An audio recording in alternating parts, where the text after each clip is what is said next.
Hello दोस्तों, BMS note simplified में आप सभी का एक और बार स्वागत है।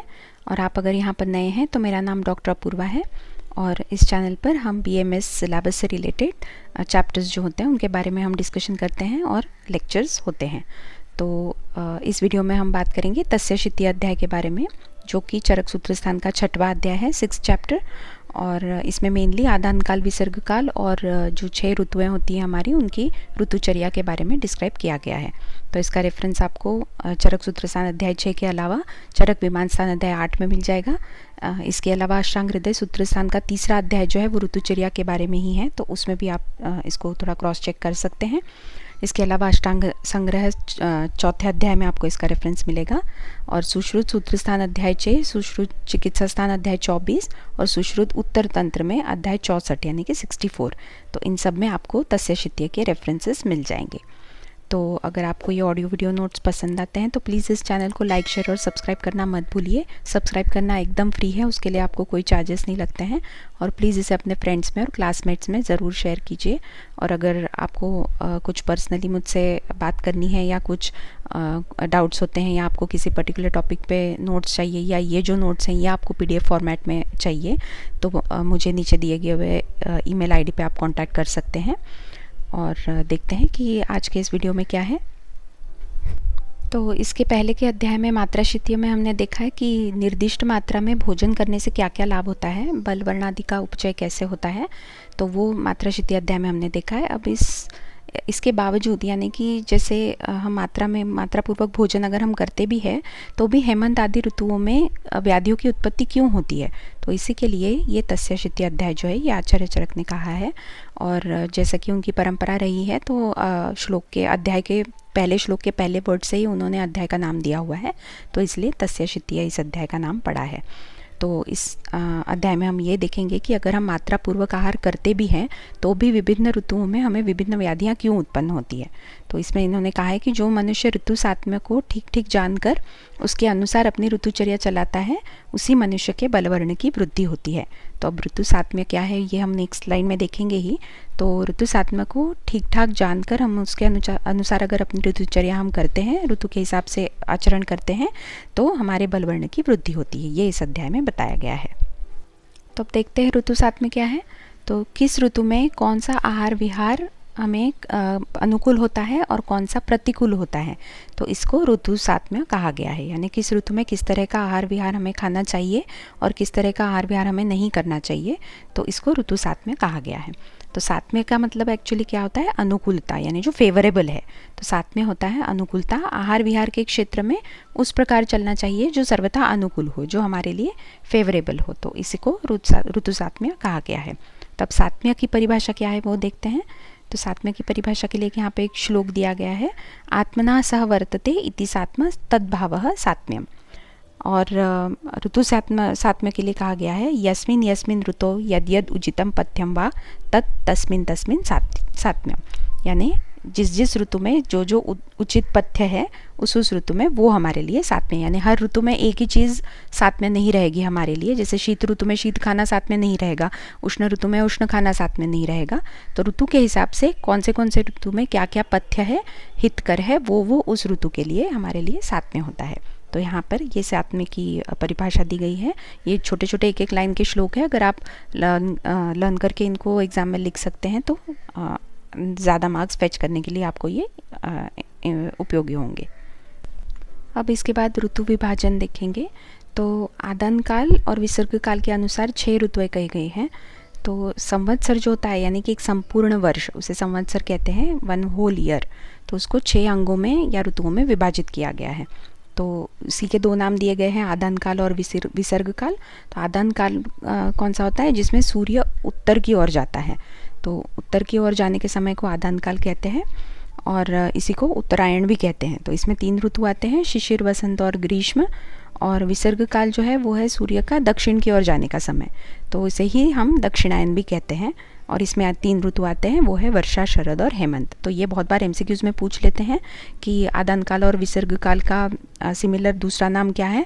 तो आदान काल के लिए उत्तरायण है और विसर्ग काल के लिए दक्षिणायन है। ये कन्फ्यूजिंग कई बार दे दिया जाता है कि आदान काल का दूसरा नाम दक्षिणायन है, तो आपको ट्रू या फॉल्स, सही गलत नहीं, पता नहीं, ऐसे सब ऑप्शंस होते हैं, ये टिक करना होता है। या फिर आदान काल का सही नाम डैश है, ऐसे होके 4 ऑप्शंस भी नीचे दे दिए जाते हैं। तो छोटे छोटे एमसीक्यूज़ हैं, इंपॉर्टेंट है, हाथ के मार्क्स हैं। आप थोड़ा थोड़ा सा अगर लर्न कर लेंगे तो ये मार्क्स आराम से स्कोर कर सकते हैं। तो यही विभाजन देखिए नीचे एक टेबल के रूप में आपकी चरक संहिता में दिया गया है। तो वही स्नैप मैंने यहाँ पे लिखा हुआ है। तो आदान काल और विसर्ग काल 2 मेन पार्ट्स है एक साल के, और इसी के हिसाब से 6 ऋतुओं में ये दोनों पार्ट्स विभाजित हैं। तो एक है दक्षिणायन और दूसरा है उत्तरायण। तो अब पूरे वर्ष के 3 भाग जो बताए गए हैं वो इस तरह से है। या तो आप उसे आदान काल विसर्ग काल कह लीजिए, या उत्तरायण दक्षिणायन कह लीजिए, या फिर शिशिर वसंत ग्रीष्म एक पार्ट है और वर्षा शरद हेमंत ये एक पार्ट है। तो आदान काल ही उत्तरायण है, वही शिशिर वसंत ग्रीष्म है, और विसर्ग काल ही दक्षिणायन है, और वही वर्षा शरद और हेमंत है। तो अलग अलग संहिताओं में भी अलग अलग स्वरूप में बताया गया है। तो 12 मास के जो गिने जाने का समय है वो अलग अलग संहिताओं में या अलग अलग काल में अलग अलग रहा है। तो वैदिक काल में शरद ऋतु से प्रारंभ हुआ करता था। ज्योतिष शास्त्र जो है वो वैशाख मास को प्रथम मास मानता है। बहुत सारे कल्चर्स में अभी भी वैशाख मास को ही हम हमारे जो पारंपरिक जो नाम है हमारे मासों के, तो उसमें वैशाख मास को प्रथम मास बहुत कल्चर्स में माना गया है अभी भी। और सुश्रुत संहिता का जो रचना काल रहा होगा तो उसमें माघ मास से शायद प्रथम मास की गणना की गई होगी, ऐसा आचार्यों का मत है। तो ये कुछ एमसीक्यूज़ हैं छोटे छोटे, ये थोड़ा याद रख लीजिए आप। धन्वंतरी ने जो है वो शिशिर की जगह प्रावरुट ऋतु माना है उन्होंने, लेकिन ये शल्य शास्त्र की दृष्टि से माना है। लेकिन चरक ने शिशिर की जगह पे शिशिर ही रखा है, उन्होंने प्रावरुट नहीं माना है। लेकिन आत्रेय ने संशोधन कर्म करने के टाइम पे, उस टाइम पे प्रावरुट का उल्लेख किया गया है। तो इसका रेफरेंस आपको चरक मीमांसा अध्याय 8 में मिल जाएगा। तो ये कुछ एमसीक्यूज़ है कि आत्रेय ने कौन सा ऋतु माना है, शिशिर माना है या प्रावरुट माना है, धन्वंतरी ने कौन सा, चरक ने कौन सा। तो ये कुछ छोटे छोटे एमसीक्यूज़ हैं, ये आपको एग्ज़ाम में आ सकते हैं। अब वर्ष में जो है 6 ऋतुएं बताई गई हैं, उसी तरह से 12 मास भी बताए गए हैं। और ये 12 मास जो है ये सौर मास है, सोलर मंथ्स है, सौर मास है। ये एमसीक्यू है आपको, ये चांद्रमास है या सौर मास है। तो जो 12 मास बताए गए हैं ये सौर मास है। चांद्रमास जो होता है वो एक मास 27 से 28 दिनों का होता है। ये भी एमसीक्यू में आता है कि चांद्रमास में एक मास कितने दिनों का होता है।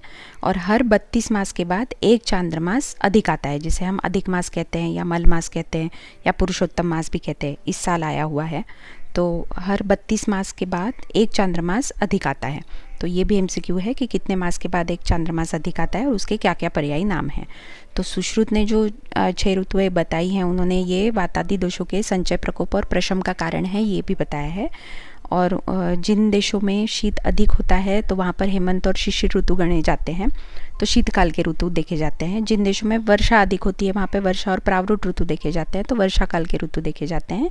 और कुछ प्रदेशों में तो वर्ष भर ही शीत रहती है, वर्ष भर ही उष्णता रहती है, लेकिन वहाँ पर भी अन्य ऋतुओं का जो प्रभाव है वो तरतम भाव से देखा जाता है। तो कुछ दिनों के लिए अन्य ऋतुओं का थोड़ा बहुत प्रभाव देखा जाता है। तो मेनली याद रखने के लिए ये है कि वर्ष में 6 ऋतुएं हैं, 12 मास है और ये सौर मास है। और चांद्रमास कितने दिनों का होता है और अधिक चांद्रमास कब आता है।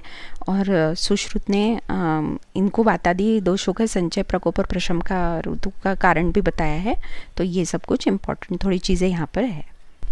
अब इसके बाद हम देखते हैं आदान काल की परिभाषा और विसर्ग काल की परिभाषा। तो स्मॉल आंसर क्वेश्चंस के लिए 2 मार्क्स के लिए, एमसीक्यूज़ के लिए फिल इन द ब्लैंक्स वगैरह में यह आ जाता है। तो आदान काल की परिभाषा क्या है देखते हैं। आददाति क्षपयति पृथिव्याः सौम्यांशम प्राणिनाम च बलम इति आदानम। तो आदान काल की परिभाषा, इसका जो मतलब है आपको नेक्स्ट स्लाइड में मैं दिखाऊंगी, जो आदान काल की स्लाइड होगी। अब विसर्ग काल की परिभाषा क्या है वो देखते हैं। तो विसृजति जनयति आप्यम अंशम प्राणिनाम च बलम इति विसर्गः कालः।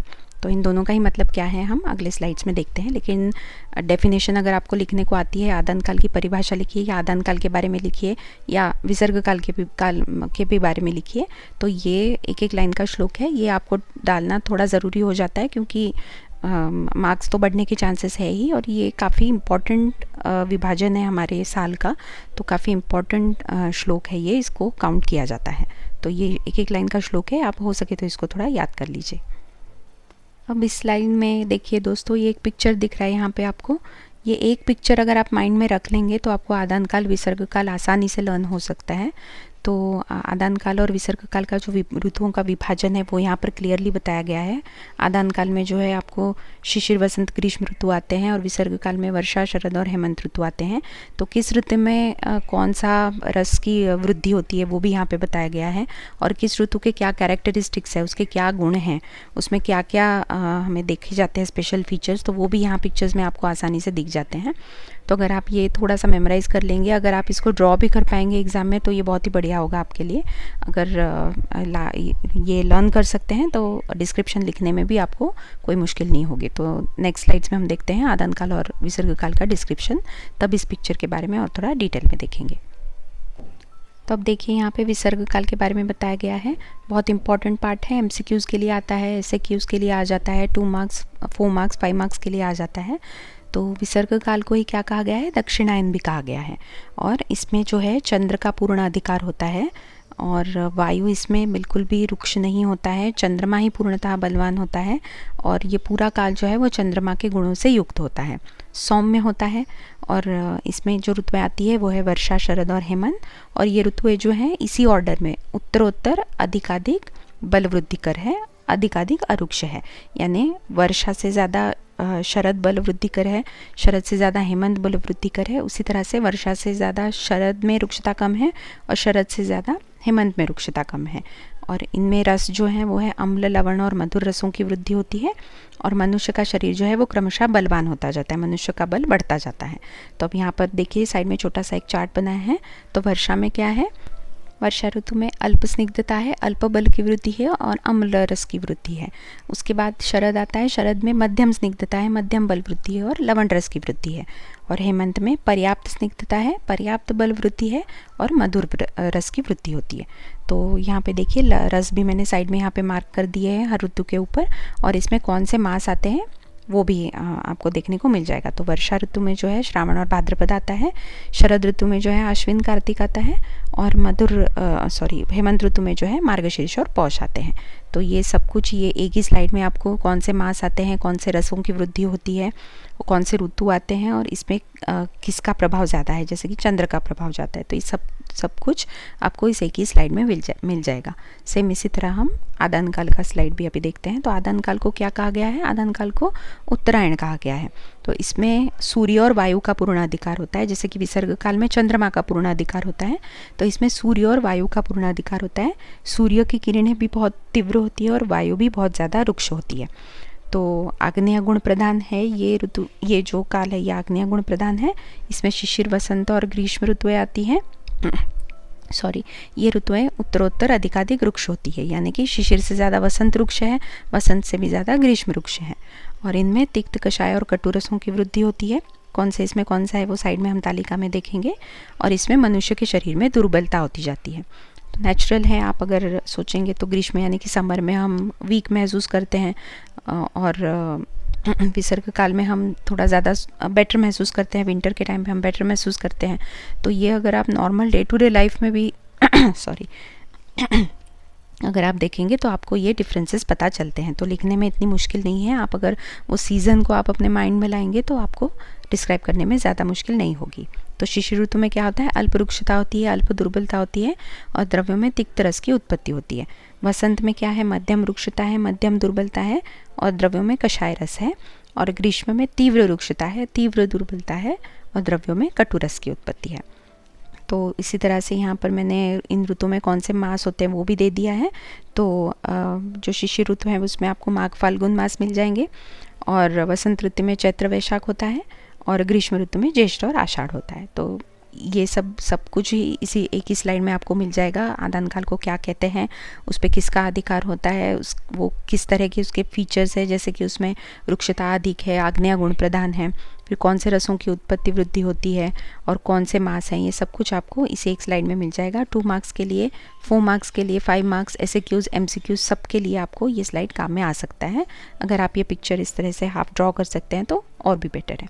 तो अब कंपैरेटिव स्टडी अगर आपको करनी है आदान काल और विसर्ग काल के बीच में, तो देखिए सूर्य आदान काल में जो सूर्य होता है वो उत्तरायण होता है, विसर्ग काल में दक्षिणायन होता है। आदान काल में वायु तीव्र रुक्ष होता है, विसर्ग काल में अरुक्ष होता है, यानी कि रुक्ष नहीं होता है। आदान काल में स्नेह जो है उसका शोषण होता है, विसर्ग काल में स्नेह की वृद्धि होती है।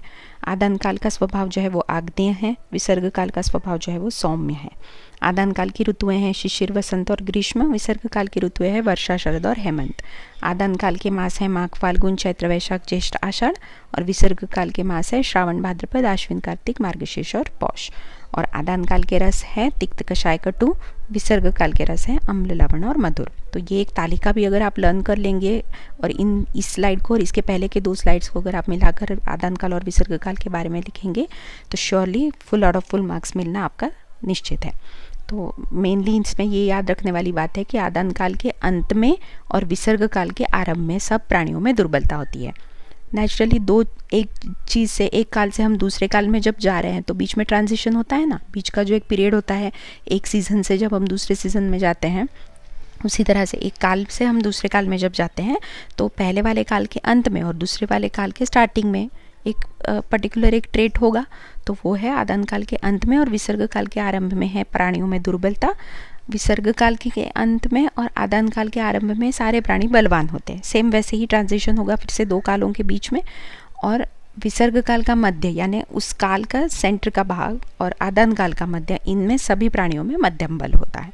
तो ये भी एक तालिका थोड़ी इंपॉर्टेंट है। अगर आप आदान काल विसर्ग काल के डिस्क्रिप्शन में अगर इसको भी ऐड कर देंगे तो ये भी बहुत बेटर है। आपको डिस्क्रिप्शन लिखने के लिए भी ये काम में आ जाएगा, MCQs के लिए भी काम में आ जाएगा। अब संवत्सरिक विधि से अहोरात्र का वर्णन कैसे किया गया है वो देखते हैं। संवत्सर यानी क्या है? संवत्सर यानी होता है 1 साल, 1 होल ईयर। तो इसमें 24 घंटे जो है दिन रात का, उसमें किस तरह से वर्णन किया है देखते हैं। तो दिन के पूर्वार्ध में जो होता है ऋतु का लक्षण वो है बसंत ऋतु का लक्षण आपको दिन के पूर्वार्ध में दिखाई देता है और इसमें कफ की वृद्धि होती है। दिन के मध्याह्न में यानी आफ्टरनून के टाइम पे आपको ग्रीष्म ऋतु के लक्षण दिखाई देंगे। ऑब्वियसली नेचुरली हमने भी महसूस किया कि मध्याह्न के टाइम पे धूप थोड़ी ज़्यादा होती है और इसमें वायु का संचय होता है। अपराह्न यानी कि आफ्टरनून, लेट आफ्टरनून, तो दोपहर के बाद वाला जो काल है उसमें आपको प्रावरुट ऋतु के लक्षण दिखाई देते हैं और वायु का प्रकोप होता है। इसके बाद आती है पूर्व रात्र यानी कि अर्ली नाइट, तो इसमें आपको वर्षा ऋतु के लक्षण दिखाई देते हैं और पित्त का संचय होता है। इसके बाद आती है मध्य रात्र यानी कि मिडनाइट, तो इसमें आपको शरद ऋतु के लक्षण दिखाई देते हैं और पित्त का प्रकोप होता है। और लास्ट में आता है उत्तर रात्र यानी कि उषा काल यानी सुबह होने से थोड़ा पहले का समय, तो उसमें आपको हेमंत ऋतु के लक्षण दिखाई देते हैं और कफ का संचय होता है। तो कौन से दोष की वृद्धि, संचय, प्रकोप कब कहाँ पर होता है, तो उसके लिए तालिका काफ़ी इंपॉर्टेंट है। मतलब ऋतुओं में तो दोषों का वृद्धि या संचय, प्रकोप, प्रशम वो तो होता ही है, लेकिन एक दिन में भी सुबह से लेके नेक्स्ट डे सुबह तक जितने भी टाइम ड्यूरेशन चेंज होते हैं तो उनमें भी इन ऋतुओं के और इन दोषों के अलग अलग लक्षण आपको दिखाई देते हैं। तो यही इस तालिका के थ्रू इन्होंने बताया है कि 24 घंटे में आप इन ऋतुओं के लक्षणों को आप 24 घंटे में किस तरह से हम डिवाइड कर सकते हैं। अब देखिए ये काल विभाजन यहाँ पर दिया गया है संहिता में, तो सुश्रुत के अनुसार और अष्टांग संग्रह के अनुसार दोनों दिए गए हैं। तो ये MCQs के लिए बहुत ही बार आ जाते हैं। तो इसमें दिए गए हैं अलग अलग निमेश, काष्ठा, काष्ठा, कला, कला, मुहूर्त, तो कैसे कैसे कन्वर्शन होता है वो यहाँ पर दिया गया है। इम्पॉर्टेंट थोड़े से इनमें से जो है वो है कि 30 मुहूर्त का होता है 1 अहोरात्र और 15 अहोरात्र का मिलके होता है 1 पक्ष, 2 पक्ष का होता है 1 मास, 2 मास का होता है 1 ऋतु, 3 ऋतुओं का 1 अयन होता है जो दक्षिणायन उत्तरायण हम कहते हैं। तो 3 ऋतुओं का 1 अयन होता है, 2 अयन मिलके 1 वर्ष होता है, उत्तरायण और दक्षिणायन मिला के 1 वर्ष होता है यानी कि 1 संवत्सर, और 5 संवत्सर मिलाकर 1 युग होता है। तो ये कुछ इंपॉर्टेंट है, यहाँ पर ये MCQs के लिए आ जाता है। सेम इसी तरह से इसमें भी है अष्टांग ये के, तो ये तालिका आप हो सके तो जितनी हो सके आपसे आप इसको याद कर लीजिए, MCQs में काफ़ी आपकी हेल्प हो जाएगी इससे। अब इसके बाद जो है ऋतु विभाग बताए गए हैं, सुश्रुत के मत से है, फिर शारंगधर संहिता के अनुसार भी ऋतु विभाग यहाँ पे दिए गए हैं।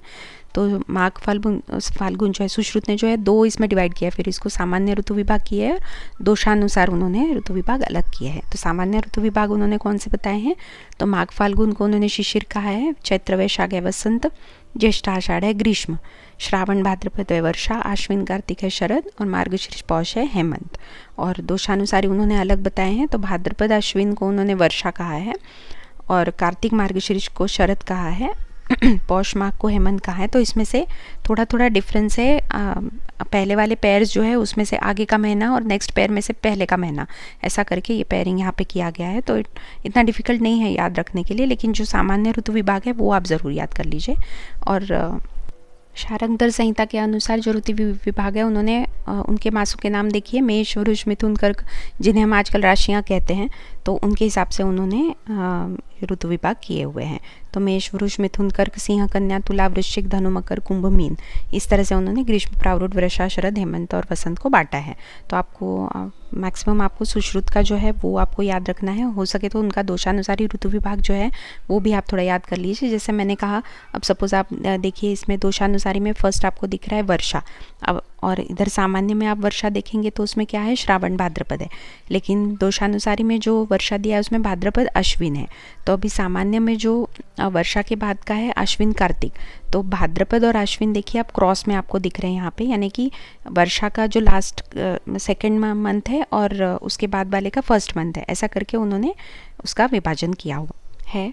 तो इसी तरह से नेक्स्ट एग्जांपल देखिए आप, अगर सपोज सामान्य ऋतु में आप देखते हैं शरद ऋतु, तो उसमें आपको क्या मास दिखते हैं, अश्विन और कार्तिक, और उसके बाद वाले में हेमंत में आपको दिखते हैं मार्गशीर्ष और पौष। तो शरद और हेमंत में से, शरद में से आपने कार्तिक लिया और हेमंत में से मार्गशीर्ष लिया, यानी क्रॉस में लिया है। तो शरद का लास्ट सेकंड वाला लिया है और हेमंत का पहला वाला यानी मार्गशीर्ष लिया है। तो यहाँ पर देखिए आपको शरद में कार्तिक और मार्गशीर्ष दिखेंगे, जो दोषानुसारी वाला है उसमें आपको शरद में कार्तिक और मार्गशीर्ष दिखेंगे। तो क्रॉस करके इन्होंने तो ये दिया है। तो अगर आप ये सामान्य ऋतु विभाग अगर आप याद कर लेंगे तो दोषानुसारी ऋतु विभाग याद करना आपको मुश्किल नहीं होगा। और शारंगधर संहिता वाला आपको लर्न करना है नहीं करना है वो ऑप्शनल है, बट सुश्रुत और ये जो होते हैं चरक और अष्टांग, इसके रेफरेंसेस आपको याद करने थोड़े ज़्यादा ज़रूरी होते हैं। अब इसमें देखिए किस ऋतु में किन महाभूतों के सहयोग से किन रसों की उत्पत्ति होती है, ये तालिका दी गई है। और वातादि दोषों का क्षय प्रकोप प्रशम का जो ये समय है वो तालिका दी है। तो ये वातादि दोषों के क्षय प्रकोप प्रशम वाली तालिका जो है बहुत इंपॉर्टेंट है, थियोरी के लिए तो इम्पॉर्टेंट है ही, आप जब प्रैक्टिस करेंगे तो ट्रीटमेंट, अगर आप प्योर आयुर्वेद प्रैक्टिस करते हैं तो ट्रीटमेंट के लिए भी ये टेबल आपको बाय हार्ट होना एकदम ज़रूरी है, जिससे कि आपके ट्रीटमेंट में कोई गड़बड़ी ना हो। तो देखिए किस ऋतु में किन महाभूतों के संयोग से किन रसों की उत्पत्ति होती है, उसमें देखिए शिशिर ऋतु में क्या बताया गया है, वायु और आकाश महाभूत का संयोग बताया है और उससे तिक्त रस की उत्पत्ति होती है। बसंत में जो है वायु और पृथ्वी महाभूत का संयोग होता है और कषाय रस की उत्पत्ति होती है। ग्रीष्म में वायु और अग्नि का संयोग है और कटु रस की उत्पत्ति है। वर्षा में पृथ्वी और अग्नि का संयोग है, अम्ल रस की उत्पत्ति है। शरद में जल और अग्नि का संयोग है, लवण की उत्पत्ति है। और हेमंत में पृथ्वी और जल का संयोग है और मधुर रस की उत्पत्ति है। अब वात पित्त कफ इन दोषों का क्षय प्रकोप और प्रशम कौन से ऋतु में होता है वो देख लीजिए। तो वात दोष जो है उसका क्षय होता है ग्रीष्म में, प्रकोप होता है वर्षा में और प्रशम होता है शरद में। ग्रीष्म वर्षा शरद हेमंत, हेमंत वसंत ग्रीष्म। तो इस तरह से आप ये वात पित्त कफ एक तरफ लिख दीजिए और फिर ये सीक्वेंस आप रोट लर्न कर लीजिए। ये याद करना ही है आपको, ये फिल इन द ब्लैंक्स में आएगा, MCQs में आएगा, SAQs में आएगा, हर जगह आएगा, ये ज़रूर आएगा। और ये प्रैक्टिस में भी बहुत इंपॉर्टेंट है आपके लिए, तो इसको आपको कैसे भी करके लर्न करना ही है। तो वात पित्त कफ एक तरफ नीचे लिख दीजिए, ग्रीष्म से स्टार्ट कीजिए। अगर ऋतुओं का सीक्वेंस आपको याद है, ग्रीष्म वर्षा शरद हेमंत, हेमंत वसंत ग्रीष्म। तो ऋतुओं का सीक्वेंस अगर आप पहले से ही लर्न करके रखते हैं, शिशिर वसंत ग्रीष्म वर्षा शरद हेमंत, शिशिर वसंत ग्रीष्म वर्षा शरद हेमंत, शिशिर वसंत ग्रीष्म वर्षा शरद हेमंत, 3 बार बोल दीजिए, याद कर लीजिए इसको। शिशिर से शुरू करना है, शरद में एंड करना है। शिशिर वसंत ग्रीष्म वर्षा शरद हेमंत, हेमंत में एंड करना है। शिशिर वसंत ग्रीष्म वर्षा शरद हेमंत। तो ये तालिका याद अगर नहीं आती है आपको या MCQs में आपको कन्फ्यूजन हो रहा है तो रफ में एक जगह पे एग्ज़ाम में पेंसिल से हल्के से रफ में आप ये तालिका, ये लिख लीजिए ऋतुओं का सीक्वेंस, शिशिर, वसंत, ग्रीष्म, वर्षा, शरद, हेमंत। उसके बाद आपको चय प्रकोप प्रशम के लिए ग्रीष्म से स्टार्ट करना है। ग्रीष्म, वर्षा, शरद, हेमंत ओवरलैप हो रहा है वर्षा और शरद, और लास्ट वाले में हेमंत ओवरलैप हो रहा है, हेमंत, वसंत, ग्रीष्म। तो इस तरह से आपको ये टेबल लर्न करने में आसानी होगी। तो वो सीक्वेंस अगर आप याद रखते हैं, सामान्य ऋतुओं का सीक्वेंस अगर आप याद रखते हैं, शिशिर, वसंत, ग्रीष्म, वर्षा, शरद, हेमंत, ये आप एकदम बाय हार्ट कर लेते हैं, तो ये तालिका लर्न करने में आपको ज़्यादा मुश्किल नहीं होगी। तो अभी तक इस चैप्टर में आपने जो कुछ भी पढ़ा है वो ये काल विभाग तालिका में, संहिता में आपको दिया गया है, उसी को मैंने यहाँ पर डाला है, उसी पिक्चर को। तो काल विभाग संवत्सर को, संपूर्ण वर्ष को जो है 2 भागों में, 2 कालों में बांटा गया है। एक है आदान काल, दूसरा है विसर्ग काल। आदान काल को ही हम उत्तरायण कहते हैं, विसर्ग काल को हम दक्षिणायन कहते हैं। आदान काल जो होता है आग्नेय होता है, विसर्ग काल जो होता है सौम्य होता है। उसके बाद आदान काल के उन्होंने जो मास दिए गए हैं वो यहाँ पर है, माघ, फाल्गुन, चैत्र, वैशाख, ज्येष्ठ, आषाढ़। विसर्ग काल क्या है, श्रावण, भाद्रपद, आश्विन, कार्तिक, मार्गशीर्ष और पौष। और कहाँ पर कौन सा ऋतु होता है वो भी यहाँ पर नीचे दिया गया है, शिशिर, वसंत, ग्रीष्म, वर्षा, शरद, हेमंत। फिर से वही सीक्वेंस है। तो दुर्बलता कब होती है, मध्यम बल कब होता है, उत्तम बल कब होता है, वो सब कुछ इस एक ही टेबल में आपको मिल जाएगा। तो वैसे काफ़ी कन्वीनियंट है लर्न करने के लिए। अदरवाइज़ पहले के जो स्लाइड्स हैं हमारे आदान काल और विसर्ग काल के, आप उनकी हेल्प भी ले सकते हैं। इसके अलावा एक और छोटा सा टॉपिक है इसके अंदर, ज्योतिष शास्त्र का जो सिद्धांत है वो बताया गया है। वो थोड़ा पहले था लेकिन आदान काल और विसर्ग काल के बीच में आ रहा था, तो मैंने उसको एंड में कर दिया है। तो इसमें इन्होंने ज्योतिष शास्त्र में इन्होंने कहा है कि महीनों के 2 विभाग होते हैं, सौर और चांद्र। तो इन्होंने हर महीने को ही 2 विभाग में बांटा है, एक को सौर कहा है, दूसरे को चांद्र कहा है। और ऋतुओं का विभाजन जो है उन्होंने कहा है कि सौर मासों के आधार पर होता है।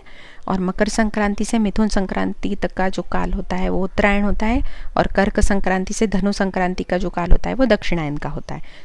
और मेष से मीन तक जो 12 मास होते हैं उनको वैशाख, ज्येष्ठ, इस तरह से उन्होंने नाम दिए है। तो मेष से मीन तक ये जो जिन्हें हम आजकल राशियों के नाम से जानते हैं, तो इनको ही इन्होंने 12 मास कहा है, और उसको उन्होंने वैशाख, ज्येष्ठ, ये सब कंपैरेटिव उसके नाम दिए गए हैं। तो ये कुछ छोटे छोटे MCQs है, ये आ जाते हैं। तो ऋतु विभाजन उनके हिसाब से कौन सा है वो यहाँ पर नीचे एक तालिका में दिया हुआ है। तो मकर और कुंभ में जो है वो माघ, फाल्गुन, उसका कंपैरिजन हो सकता है। यानी मकर होता है माघ और कुंभ होता है फाल्गुन। तो मकर कुंभ के साथ आता है माघ, फाल्गुन, और वो शिशिर ऋतु में आते हैं। मीन और मेष यानी कि चैत्र, वैशाख है, वो वसंत में आते हैं। वृष और मिथुन है ज्येष्ठ, आषाढ़, वो ग्रीष्म में आते हैं। कर्क और सिंह है श्रावण, भाद्रपद, वो वर्षा में आते हैं। कन्या और तुला है अश्विन, कार्तिक, वो शरद में आते हैं।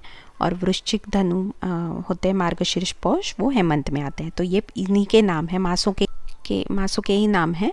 तो मकर कुंभ को माघ फाल्गुन कहा है, मीन मेष को चैत्र वैशाख कहा है। बस इसी सीक्वेंस में ये दिए हुए हैं। तो कुछ MCQs के लिए, SAQs के लिए आ सकता है ज्योतिष शास्त्र के हिसाब से, बट बहुत ज़्यादा बार नहीं पूछा जाता, बट आ सकता है। एक थोड़ा आग के नीचे से डालेंगे तो थोड़ा बहुत याद रह जाएगा आपको। तो दोस्तों मैं उम्मीद करती हूँ कि आपको ये ऑडियो वीडियो नोट्स कुछ पसंद आए होंगे। ये आदान काल विसर्ग काल का डिस्क्रिप्शन आपको समझ में आया होगा और थोड़ा इजी हो रहा होगा आपको इसकी पढ़ाई करने में। अगर आपको पसंद आता है तो प्लीज़ इस चैनल को लाइक, शेयर और सब्सक्राइब करना मत भूलिए। सब्सक्राइब करना एकदम फ्री है। मुझे थोड़ा सा ये ऐसा देखने में आया है कि सब्सक्रिप्शन के लिए चार्ज लगता है, ऐसा सोच के बहुत लोग सब्सक्राइब नहीं कर रहे चैनल को। तो ऐसा कुछ भी नहीं है, सब्सक्रिप्शन एकदम फ्री है। और अपने क्लासमेट्स को और जूनियर्स को भी आप अगर कर सकते हैं तो इन वीडियोस को फॉरवर्ड ज़रूर कीजिए। इससे मेरी काफ़ी हेल्प होती है और मुझे मोटिवेशन मिलता है और ज़्यादा से ज़्यादा कंटेंट बनाने के लिए। तो अभी नेक्स्ट वीडियो में हम तस्य शितीय का ही आगे का पार्ट देखेंगे, जिसमें हम अलग अलग ऋतुओं की अलग अलग ऋतुचर्या जो है वो देखेंगे। हो सके तो 3 ऋतुओं का कवर करेंगे, हेमंत, शिशिर और वसंत का। नहीं तो कम से कम 2 ऋतुओं का कवर करने की ज़रूर कोशिश करेंगे। तो अगर आपके और कोई रिक्वेस्ट हैं या आपको नोट्स चाहिए, यही वाले सेम नोट्स PDF फॉर्मेट में अवेलेबल हैं, अगर आपको चाहिए तो प्लीज़ मुझे ईमेल के थ्रू आप कांटेक्ट कर सकते हैं और मैं नोट्स आपको PDF के लिंक्स दे दूँगी। तो मैं जल्दी ही मिलूँगी आपसे अगले वीडियो में। तब तक के लिए bye bye and take care.